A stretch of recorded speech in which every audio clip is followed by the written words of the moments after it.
Craigie with another weather update. Looks like we have a squall line that's about to come into Jonesboro. Well, it has already hit Independence County and Jackson County. It's moving east at around 55 miles per hour.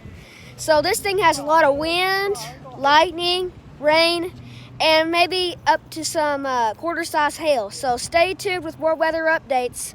As you can see here, that is a squall line moving east at around 55 miles per hour. Stay tuned with more weather updates. Craigie with another weather update. Looks like we have a squall line that's about to come into Jonesboro.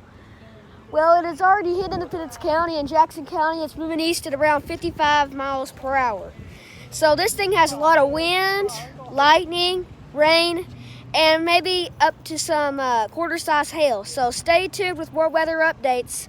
As you can see here, that is a squall line moving east at around 55 miles per hour. Stay tuned with more weather updates.